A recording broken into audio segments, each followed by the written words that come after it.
Programme की मुनासिबत से अशआर। मैं अंधेरों को ताजगी दूंगा, घर जलाकर भी रोशनी दूंगा। मैं तो अपने लिए नहीं जीता, कोई मांगे तो ज़िंदगी दूंगा। हमें है देखना रहमत का साया कौन रखता है, हमारे दौर में सर पे दुपट्टा कौन रखता है। हमें तो यकीन है कि माँ की दुआ अनमोल होती है, मगर आज के दौर में माँ की दुआओं पर भरोसा कौन रखता है। परिंदों को मंजिल मिलेगी हमेशा, ये फैले हुए उनके पर बोलते हैं। वही लोग रहते हैं खामोश अक्सर, ज़माने में जिनके हुनर बोलते हैं।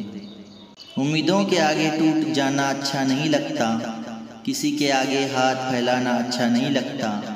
मुझे देने वालों की ही कतार में रखना मेरे मालिक, तेरे दर के सिवा कहीं सर झुकाना अच्छा नहीं लगता। किसी से बुग़्ज़ ना कोई मलाल रखते हैं, हम अहले ज़र्फ़ हैं रोशन ख्याल रखते हैं। हमारे बारे में कुछ भी ख्याल हो सबका, हम सब के बारे में अच्छे ख्याल रखते हैं। काम करो ऐसा कि पहचान बन जाए, हर कदम ऐसा चलो कि निशान बन जाए। यहाँ ज़िंदगी तो सब काट लेते हैं, ज़िंदगी जो ऐसी के मिसाल बन जाए। मैं ज़मीन हूँ मेरा ज़र्फ़ आसमां का है, टूट के भी मेरा हौसला चट्टान का है।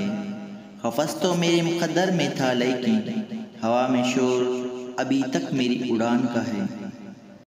तेरी यादों के जुगनू बोलते हैं, मैं चुप हो जाऊँ तो आंसू बोलते हैं। अभी बाकी है थोड़ी सी शराफत, अभी हम लोग उर्दू बोलते हैं। नफ़रतों की फ़िज़ा में रहकर प्यार का आसमां रखते हैं, जिसके हर लफ्ज़ में है एक जहती, हम उर्दू ज़बान रखते हैं। अगर मेरे चैनल पर नए हैं तो सब्सक्राइब ज़रूर कीजिए। शुक्रिया।